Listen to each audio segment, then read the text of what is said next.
श्रीमद् भगवद गीता, दूसरा अध्याय, 46वां श्लोक।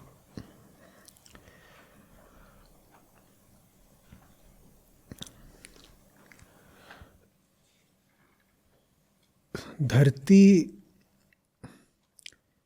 यदि पूरी तरह जलाप्लावित हो जाए, जल में डूब जाए, जलमग्न हो जाए, तो उसके बाद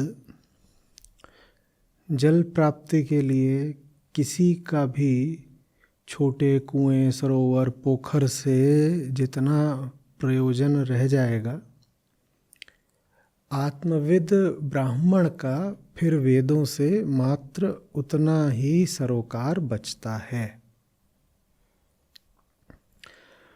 कुछ बात आत्मज्ञान के बारे में बता दी, कुछ वेदों के बारे में बता दी, और कुछ बता दिया कि वर्ण व्यवस्था क्या चीज़ है और उसमें ब्राह्मण कहलाने का अधिकारी कौन है। तो वेद रास्ता दिखाते हैं, विशेषकर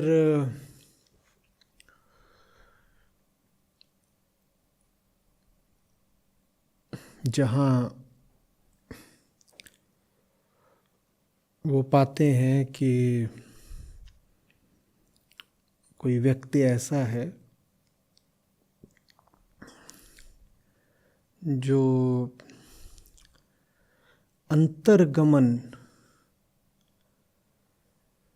का इच्छुक नहीं है या अंतर्गमन के योग्य नहीं है, उसके लिए विधियां बतलाते हैं। ठीक, भीतर जा कर के जो आत्मिक सत्य है उसको तो तुम पहचान नहीं सकते, तो चलो तुम्हारे लिए इतना ही ठीक कि अहंकार को किसी बाहर की सत्ता के सामने ही झुका दो। तुम अभी इतनी इच्छा या इतनी योग्यता नहीं दर्शा रहे हो कि अहंकार में प्रवेश ही कर जाओ और बोध के प्रकाश से वहाँ के अंधेरे को मिटा दो, माने अहंकार ही मिट जाए। उतना तो तुम अभी हौसला दिखा नहीं रहे, तो चलो तुम्हारे लिए एक काम चलाऊ साधन बताए देते हैं। मिटा नहीं सकते अहंकार को तो थोड़ा झुका ही दो, नमित हो जाओ। नमित फिर किसके सामने होना बता देते हैं वेद?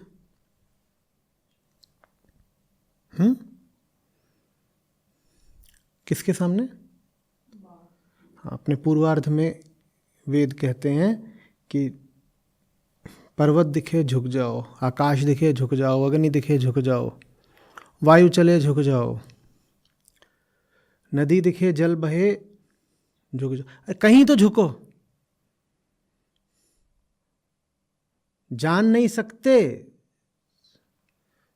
तो झुकना ही सीख लो, इतना ही कर लो तुम।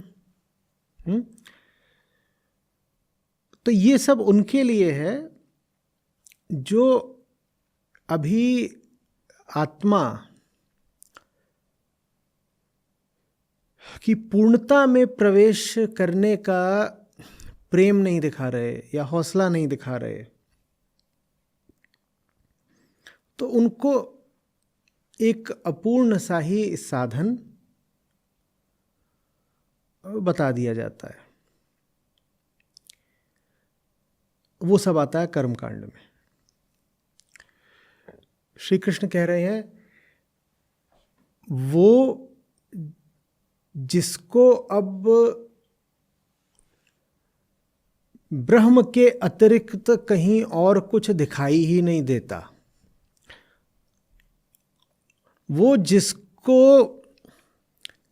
अब किसी विधि की जरूरत नहीं है क्योंकि उसकी मंजिल उससे दूर ही नहीं है, सिर्फ वो ब्राह्मण कहलाने का अधिकारी हुआ।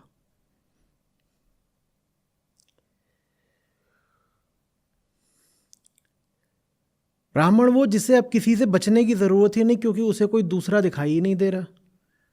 उसके लिए सर्वत्र ब्रह्म मात्र है। बोलो वो पूजा भी करे तो अब किसकी करे? पूजा करने के लिए भी कितने चाहिए कम से कम? कैसे पूजें?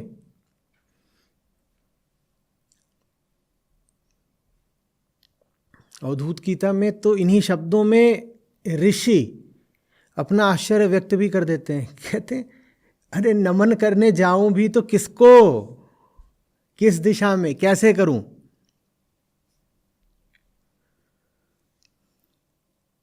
संभव नहीं रहा।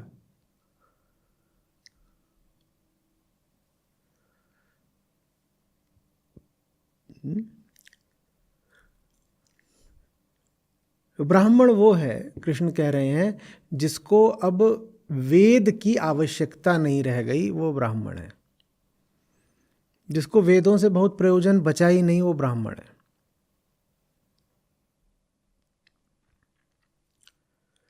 जिसके लिए अब कहीं सूखा पड़ा ही नहीं है, वो ब्राह्मण है। जिसके लिए समूची धरती ही वेद आप्लावित हो गई है, वो ब्राह्मण है। उसको किसी विशिष्ट जगह पर नहीं जाना होता वेदों को खोजने के लिए। वो जहां होता है वेद वही होता, वो अपने आप में एक वेद है।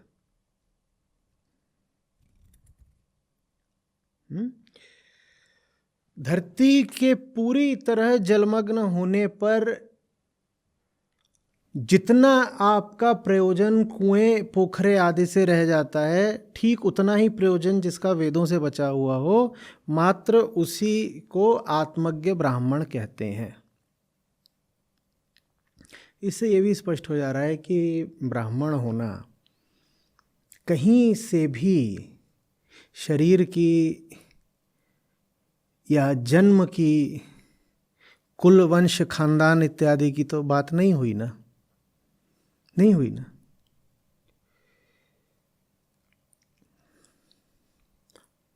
यह श्लोक पर्याप्त होना चाहिए उनको समझाने के लिए जो अभी भी ये माने बैठे हैं भूलवश कि गीता जाति प्रथा के लिए एक आध्यात्मिक दार्शनिक आधार तैयार करती है।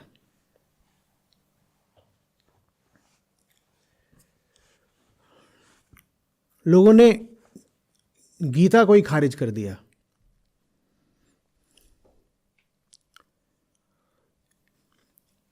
वो कहते हैं कि मनुस्मृति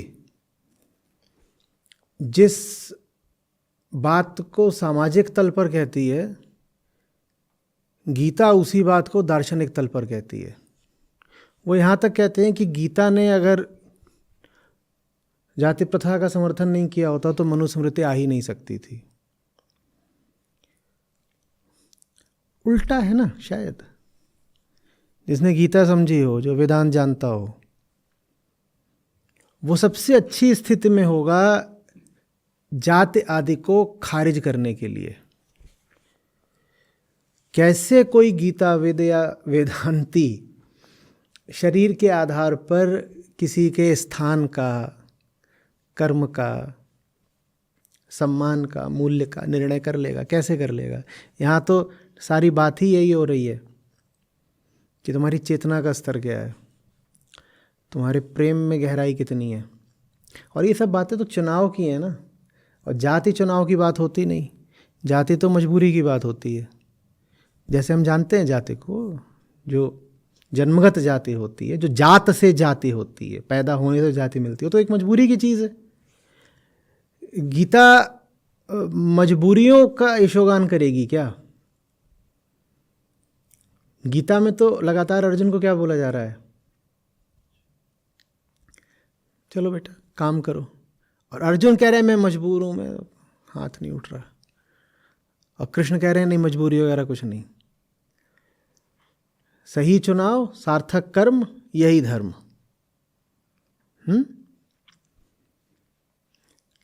कृष्ण तो जितनी भी वर्णगत रूढ़ियां हैं उनको पूरे तरीके से गीता में ध्वस्त करते प्रतीत होते हैं। क्या कहते हैं अर्जुन, और अर्जुन जो कुछ कहते हैं अधिकांशतः पहले ही अध्याय में आ जाता है। इसीलिए बार बार हमें पहले अध्याय में जाना पड़ेगा, क्योंकि अर्जुन की बात तो वहीं मिलेगी। जो समस्या है जिसका समाधान श्री कृष्ण 17 अध्यायों में करते हैं, वो समस्या तो पहले ही अध्याय में मिलेगी। तो समाधान कहीं अप्रासंगिक ना हो जाए, कहीं हम समाधान के परिप्रेक्ष्य और पृष्ठभूमि को ही भुला न दें, इसके लिए हमें बार बार लौट के कहाँ जाना पड़ेगा, पहले अध्याय में, ताकि समझें तो कि कौन सी वो मूल समस्या थी जिसको हल करने के लिए श्री कृष्ण को इतनी बात करनी पड़ी। तो पहले अध्याय में फिर वापस जाइए, वहाँ वर्ण को लेकर के अर्जुन का क्या मत है, वर्ण को लेकर अर्जुन का क्या मत है? ये जन्मगत है, और उसमें भी रूढ़ी की बात की, वर्ण भी है, और महिला दूषित हो जाती है अगर वो नीचे के वर्ण से विवाह कर ले। अनुलोम प्रतिलोम विवाह ये सब सुना होगा ना आपने, प्रतिलोम विवाह हो जाता है, उससे जो औलादें पैदा होती हैं उनको शास्त्रीय भाषा में वर्ण संकर कह लीजिए, और सड़क की भाषा में नाजायज़ कह लीजिए। और भी जो वर्ण संकर संतानें होती हैं, दैवीयता इनको कोई स्थान कोई सम्मान नहीं देती, तो अगर ये श्राद्ध तर्पण भी करते हैं तो पितर उसको स्वीकार नहीं करते, और पितर बेचारे तो घूम रहे हैं, उनकी जीवात्माएं तड़प रही हैं, प्यासे हैं, और जल मांगते हैं और अन्न मांगते हैं, और ये जो पैदा हुए हैं सब वर्ण संकर, ये जो कुछ भी अर्पित करेंगे वो स्वीकार करेंगे नहीं, तो वो प्यासे ही रह जाएंगे, नरक में सड़ेंगे, प्यास में जलेंगे। ये अर्जुन के, तो अर्जुन तो पूरे तरीके से उसी वर्ण व्यवस्था के प्रतिनिधि प्रतीत हो रहे हैं जैसी हम आज देखते हैं व्यवहार में। जैसी हम आज देखते हैं, अर्जुन आज से 4-5 हज़ार साल पहले भी लग रहा है जैसे उसी की बात कर रहे हैं, और कृष्ण उसको ध्वस्त कर रहे हैं बात को। तो गीता कहाँ से जाति प्रथा की समर्थक हो गई भाई? हाँ, आगे आते हैं, 1-2 श्लोक आते हैं, और जब आएंगे तो उनकी भी हम बात कर लेंगे, जिनका हवाला देकर कहा जाता है कि ये देखो श्री कृष्ण यहाँ पर कैसी बात कर रहे हैं। हम समझेंगे कैसी बात कर रहे हैं, लेकिन वो बातें भी समझने के लिए पहले ये जो दूसरे अध्याय का 46वां श्लोक है, इस तरह के कई श्लोक आते हैं, उनको ध्यान में रखना ज़रूरी होगा। ऐसे थोड़ी करा जा सकता है कि कहीं से यूं ही बस एक श्लोक दोहा चौपाई उठा लें और उसके आधार पर पूरे ग्रंथ पर ही एक ठप्पा लगा के खारिज कर दें उसको, है ना। तो अगर आपको समझना ही है कि वर्ण या जाति के बारे में, पहली बात तो वर्ण और जाति एक होते नहीं, पर मान लीजिए काम चलाऊ तौर पे हम कह दें भी कि एक है, तो अगर आप में समझना ही है कि वर्ण या जाति को लेकर के श्री कृष्ण का मत क्या है, तो पूरी गीता में जितनी भी जगह पर उन्होंने वर्ण की बात करी है, या जन्म की बात करी है, स्थान की, या मनुष्य की श्रेष्ठता की बात करी है, वो सारे श्लोक हमको एक साथ देखने पड़ेंगे ना। सबको एक साथ रखो, फिर देखो कि कुल मिला करके इसमें से श्री कृष्ण का क्या नज़रिया उभर के आ रहा है। ऐसे ही करना उचित होगा, न्याय संगत है ना। तो ये एक बहुत महत्वपूर्ण श्लोक है। और जो लोग अपने आप को ब्राह्मण बस इस नाते बोल देते हैं कि हाँ पैदा हो गए हैं और पिताजी ब्राह्मण है, माँ है, तो उनकी तो रीढ़ पे चोट कर रहे हैं श्री कृष्ण, सीधे तोड़ ही देंगे, खड़ा नहीं रहने देंगे।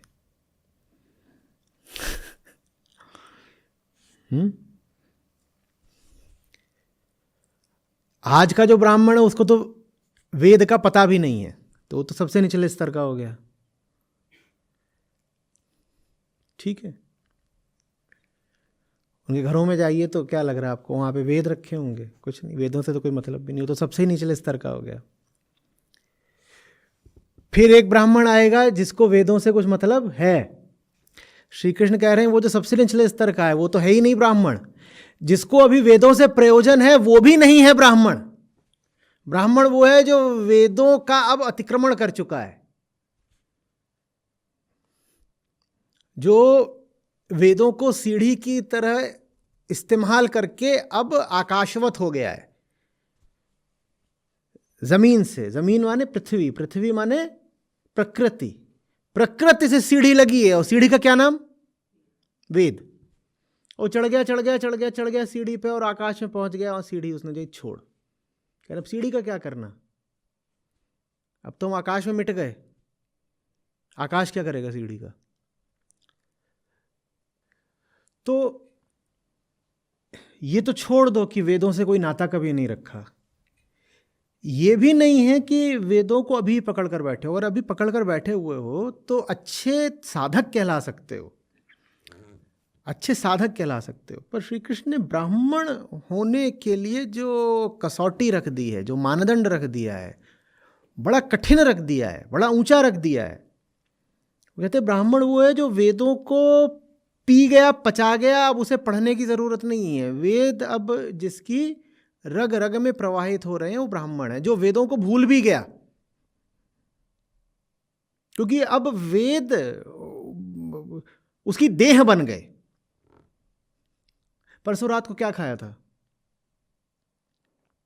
क्या खाया था, नहीं क्यों नहीं याद है,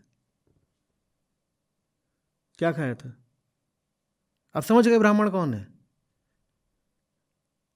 और भूलना बिल्कुल जायज है ना, क्योंकि जो खाया था अब उससे कोई प्रयोजन नहीं रहा।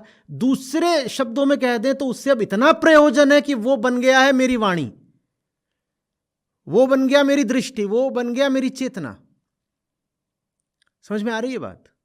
जो चीज दूर की होती है वो याद रहती है, जो अपनी हो जाती है, अपनी भी नहीं, जो हम ही बन जाते हैं, जो चीज आत्मिक हो जाती है वो स्मृति में नहीं शेष रहती। ब्राह्मण वो है जिसकी स्मृति में अब वेद नहीं बचे।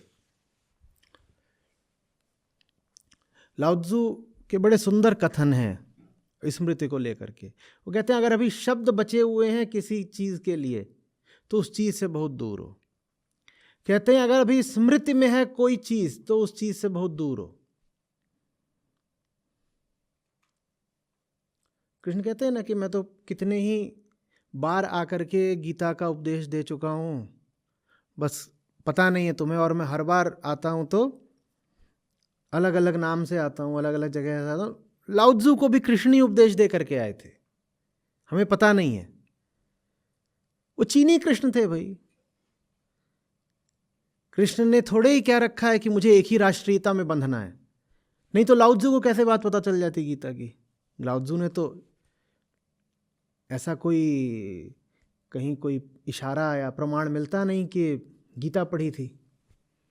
पर लाओत्जू जो बात बोल रहे हो बिल्कुल यही है। दूसरा अध्याय 46वां श्लोक कह रहे हैं अगर प्रेम शब्द तुम्हारे जेहन में है तो तुम प्रेम जानते नहीं। तुमको अगर लगता है कि तुम आध्यात्मिक हो तो अध्यात्म से अभी कोसों दूर हो। और वही बात यहां कृष्ण कह रहे हैं वो ब्राह्मण जिसको अभी वेद याद हैं उसका वेदों से सच पूछो तो कोई रिश्ता नहीं। स्मृति से मिटने चाहिए।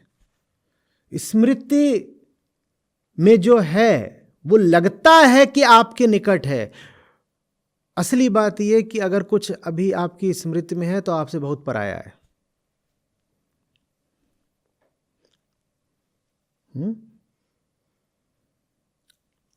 स्मृति में कुछ रखना अधिक से अधिक एक माध्यमिक अवस्था हो सकती है, बीच की बात हो सकती है।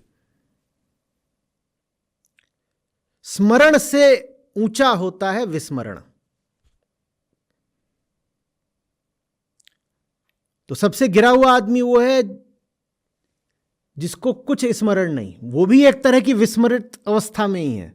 फिर उसके ऊपर वो आदमी आता है जो स्मरण करना शुरू कर देता है। कृष्ण कह रहे हैं अभी वो भी उच्चतम नहीं हुआ। उच्चतम वो है जो सुमिरन करके फिर भूल भाल गया, पार हो गया। अब उससे पूछोगे कि राम नाम जपता है, होगा माला फिरूं ना जप करूं। अब समझ में आ रहा है क्यों नहीं माला फिरनी, क्यों नहीं माला जप नाम तप पचा गए सब, अब कुछ बचा नहीं। अब क्या जो कुछ ग्रहण करने लायक था वो इतना ग्रहण कर लिया, इतना ग्रहण कर लिया कि वो मैं बन गया। या ऐसे कह दीजिए जो कुछ ग्रहण करने लायक था वो इतना ग्रहण कर लिया, इतना ग्रहण कर लिया कि उसने मैं को पूरी तरह काट ही दिया। तो अब कौन ग्रहण करेगा और कौन याद रखेगा? याद रखने के लिए भी कोई चाहिए। जो याद रखता था राम के नाम ने उसको ही मिटा दिया। जो याद रखता था वो बहुत सारे नाम याद रखता था, राम के नाम ने क्या करा? या कृष्ण के नाम ने, चलो आप कहेंगे अरे गीता में राम। जो याद रखता था राम के नाम ने क्या करा? उसको, उसी को मिटा दिया। तो अब वो राम का नाम भी कहां से याद रखे? उसकी मजबूरी। देखो अब जब हमें मारे ही दे रहे हो तुम, तुम्हें भी याद नहीं रख सकते। तो ऐसा होता है ब्राह्मण जो मर गया, जो मर गया उसे अब नहीं कुछ याद है। पर याद रखिएगा कि विस्मरण सबसे ऊंची अवस्था तो होती ही है, सबसे नीचे की अवस्था भी होती है। वो विस्मरण भला है जो वेदों को आत्मसात करके, वेदों को पचा के, वेदों को पार करके मिला है। ये ना हो कि आप कहें कि मैंने तो वेद कभी पढ़े ही नहीं इसलिए मैं ब्राह्मण हूं। श्री कृष्ण यही तो बोल गए हैं कि जिसको वेदों से कोई प्रयोजन नहीं रह गया वो ब्राह्मण है। तो खड़े हो गए, देखो मैं हूं, मैंने वेद क्या, मैंने कुछ भी नहीं कभी पढ़ा।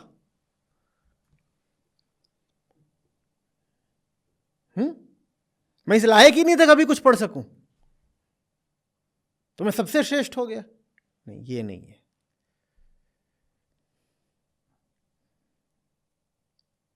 अगर आपने सही पढ़ा है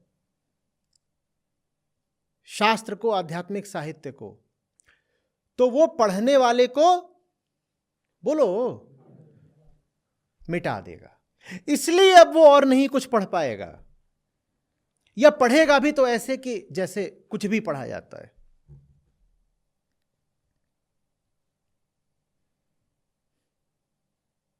कृष्णमूर्ति बैठ के जासूसी उपन्यास पढ़ा करते थे, वो भी एकदम साधारण किस्म के, जैसा आम आदमी पसंद करता है, सस्ता जासूसी उपन्यास। कह रहे महाराज इतना अद्भुत विश्व साहित्य है, कुछ भी पढ़ लो, ये क्या, हमें यही पढ़ना।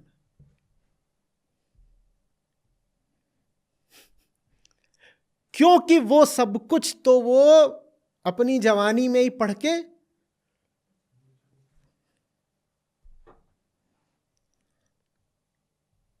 मरे हुए को क्या मारोगे? कितनी बार मारोगे मरे हुए को? मार सकते हो? वो तो समाप्त हो चुके हैं। शास्त्र तो जहर होते हैं ना, तो आपको मारने के लिए दिए जाते हैं, खाओ जहर खाओ। अब जहर खा खा के मर ही गया, अब क्या करेगा जहर खा के?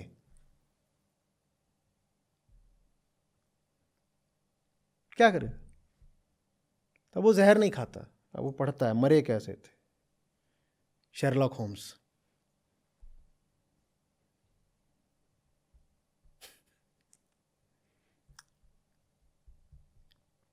समझ में आ रही है बात? ये ना हो कि इससे प्रेरित होकर के पढ़ना ही छोड़ दो कि कृष्ण ने भी अब बोल दिया कि जिसका वेदों से अब कोई प्रयोजन नहीं रह गया वही तो ब्राह्मण है। कह रहे असली गीता वाला, कृष्ण वाला ब्राह्मण बनने का मौका मिला है। कैसे? सारा शास्त्र त्याग दो। वैसे भी आजकल जितने सब घूम रहे हैं विद्वान बन करके, उनकी सीख ही यही है, क्या? पढ़ना नहीं। को देखो वो बिल्कुल सही बोलते थे, कृष्ण भी यही बोल रहे हैं। यहां पर कृष्ण बोल रहे हैं कि सीखने के लिए तुमको वेदों के पास जाना पड़ता था, क्योंकि अभी तुमने वेदों से सीखा नहीं था। अगर वेद तुम पर सफल हो गए हैं तो तुम जीवन से सीखना शुरू कर दोगे।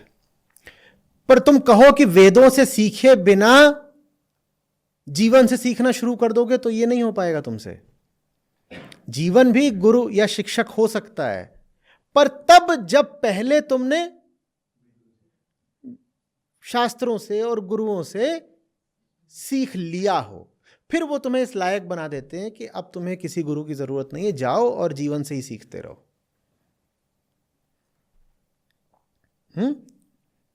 अब तुम्हें किसी कुएं की, सरोवर की जरूरत नहीं है, तुम जहां हाथ रखोगे वहीं जल है। जीवन ही तुम्हें सिखा देगा प्रतिपल।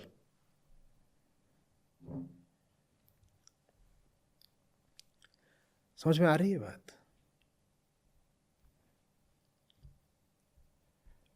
इस पूरी प्रक्रिया का जो वर्ण व्यवस्था की जो पूरी प्रक्रिया है, उसमें खास तौर पर जो ब्राह्मण है वो एक उपक्रम जैसा लग रहा है, एक प्रोजेक्ट जैसा, कि जैसे पूरी मानवता में से छांट कर, मानवता में छान कर ऐसी चेतना को निर्मित किया जा रहा हो जो ऊंची से ऊंची हो, और ऊंचाई के लिए बड़े कठिन मानदंड तय किए जा रहे हो, बहुत जबरदस्त शर्त रखी जा रही हो। तो पहली तो शर्त ये कि सारा ज्ञान तुम्हें मिला हो। देखो, वेद माने यही नहीं कि जो वैदिक साहित्य है, कि आप कहते हैं कि 4 वेद हैं, उनमें कुल मिला करके लगभग 20,000 मंत्र हैं, तो जो ये 20,000 हैं इन्हीं को वेद कहते हैं। नहीं, वेद का अर्थ होता है ज्ञान। सब ज्ञान वेद है। आप अगर जा कर के रसोई में कोई सब्जी बनाना भी सीख रहे हो तो वो भी वेद ही है। तभी तो वेदों में सब प्रकार की चीजें आती हैं। उस काल में जितनी भी तरह का ज्ञान मनुष्य के हाथ था, वो सब कुछ वेदों में संकलित, संग्रहित कर दिया गया। तो नक्षत्रों का ज्ञान भी उसमें डाल दिया, संगीत का ज्ञान भी डाल दिया, और बताओ कितनी बातें, जिस भी तरह का ज्ञान था वो सब लाके, ज्ञान है भाई, जो भी ज्ञान है, एक हम पूरा ज्ञान कोश तैयार कर रहे हैं, इंसाइक्लोपीडिया तैयार कर रहे हैं, वो सब पूरा वेद में आ गया। तो बड़ी कठिन शर्त लगाई गई है। पहली शर्त तो ये कि जितनी भी तरीके का ज्ञान संभव हो तुमको पता हो, और उस ज्ञान में तुम इतने पारंगत हो गए हो। पहले तो तुम्हें उस ज्ञान के पारायण होना पड़ेगा, फिर इतने पारंगत होना पड़ेगा कि तुम्हें उस ज्ञान की आवश्यकता न बचे, तब तुम ब्राह्मण कहलाने के अधिकारी हो। जैसे जो पूरी व्यवस्था हो धर्म की, उसका उद्देश्य ही हो कि एक चेतना, निखरी हुई चेतना निकल करके आए। जब मैं बोल रहा हूं तो मुझे नीचे याद आ रहे हैं।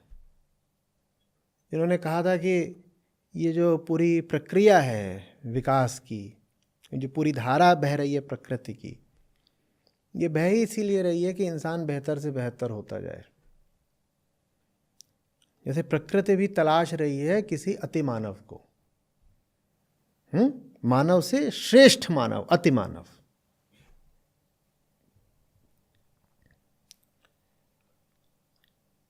उसी की कुछ झलक हमको यहां पर और ज्यादा परिष्कृत रूप में देखने को मिलती है कि वो चेतना चाहिए जिसने सबसे पहले तो जितना हो सकता है उतना ज्ञान सोखा हो,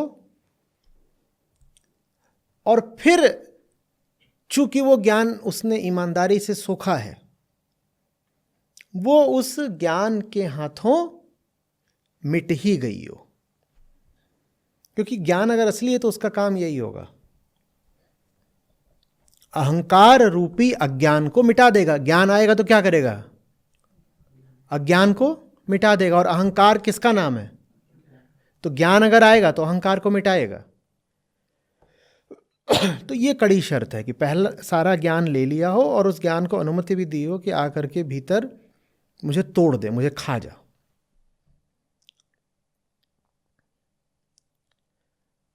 समझ में आ रही है बात? अब देखिए कि ये बात कही किस संदर्भ में गई है, क्योंकि इसके बाद तो वो जो बड़ा गीता का प्रसिद्ध श्लोक है उस पर आ जाते हैं।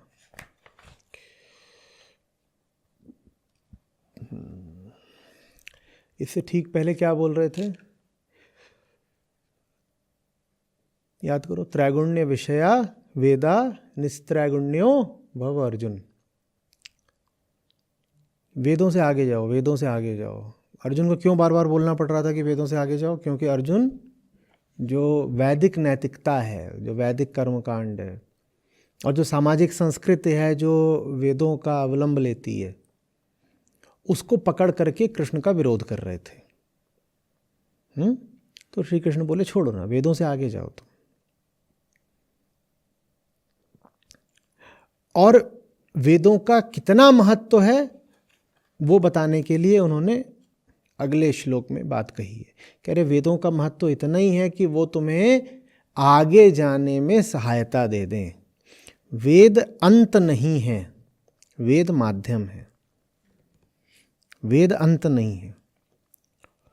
तुम्हें वेदज्ञ नहीं बनना है, तुम्हें आत्मज्ञ बनना है।